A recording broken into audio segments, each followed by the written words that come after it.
So in fact, we have done a lot of awareness this year. That was probably the most important part of this initiative this year. We have also put in place a complete infrastructure with a website that is trying to find all the interesting aspects that are related to agile methodologies in the context of high integrity system development. And only in that context, we are only interested by certification aspects and really high integrity software development.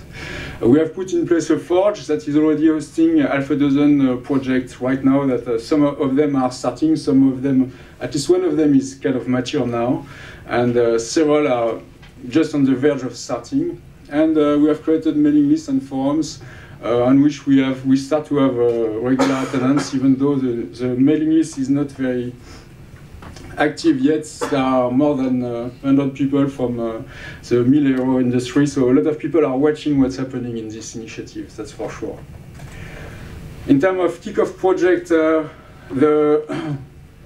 probably the first important one is a project called Couverture that has been presented several times. I will not be presenting Couverture today, except that I will be talking about the formal aspects of Couverture that we have discovered recently in the project. That's a relatively mature project now, and it has been opened in the middle. That was supposed to be an open source tool from the start, and that has always been the case, but the development has been opened in the middle of the project to be part of the OpenView initiative. I'll be talking a little bit about qualification machine, which is another EDA core project in a few minutes. And more importantly, I will announce what will be happening with the Highlight, which is a brand new project that was awarded. We got the award from that project a few days ago from the Systematic cluster. And there are a few other projects that I will mention quickly. Concerning community management, it's still a bit early. As you can see, we are really more in the awareness phase of the project than in the community management phase. So we haven't done much in terms of community management yet. And we concentrate mostly on finding related initiative and see how we can have partnership with related initiative.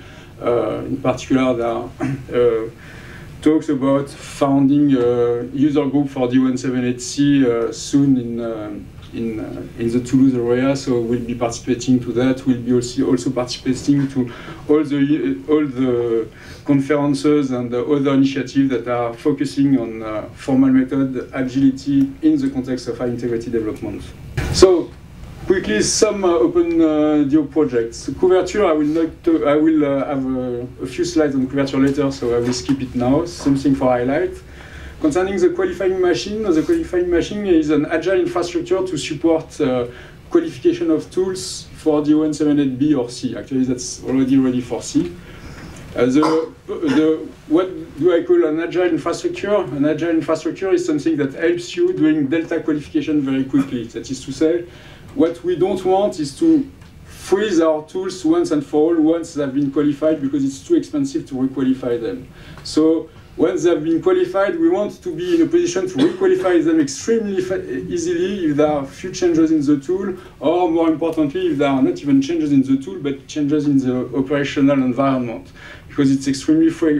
You have to qualify the tool in a given operational environment, and the next project that will use the tool will use a different operational requirements. It is extremely important that you can requalify the tool very quickly, and for that you need a specific infrastructure.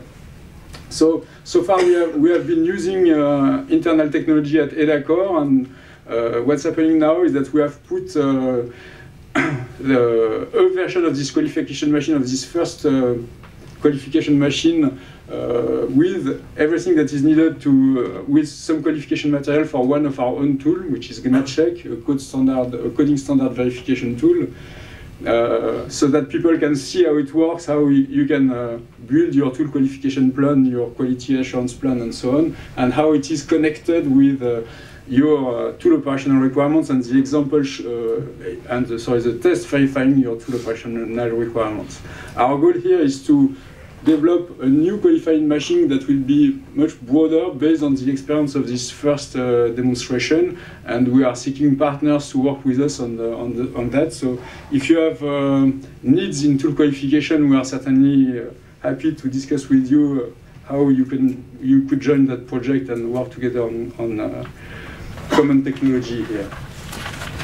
There are other projects that I'm less familiar with so far. I mean, HyperSource is a project that has been joining the OpenDO initiative very recently, from which EDACORE has not been involved at all. I know that it is about configuration software management, and that it is specifically addressing D178 needs, at least the Russian version of it, because that's a Russian team that is leader of that group. And there is also a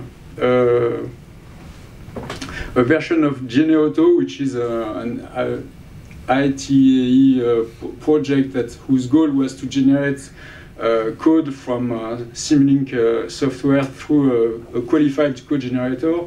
So we have worked with some of our partners that are present in this room to make that technology generate ADA as well as C, and the ADA part is so far provided as an example in the OpenDO context.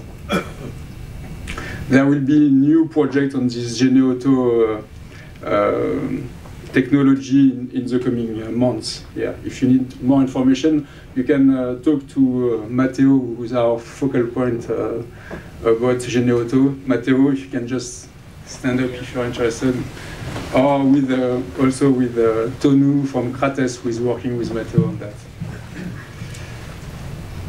So, in terms of awareness, we are also participating to pushing the OpenDO message in new places. I will be going next week with Matteo to the Embarqué Agile Day in Bordeaux, who is organized by the Toulouse cluster called Aerospace Valley, who is also trying to push agile method in safety critical systems, and we'll be giving two presentations, one on OpenDO and one on the qualified machine over there in Bordeaux. All the slides will be available on the Aerospace Valley website. And we are presenting several papers on projects from OpenDO in ERTS 2010 in Toulouse. So there will be also a lot of OpenDO mentioned over there. And I also wanted to mention the FM plus agile method in PISA that was already mentioned in one previous talk, which addresses an issue that is very similar to the one we are talking about here.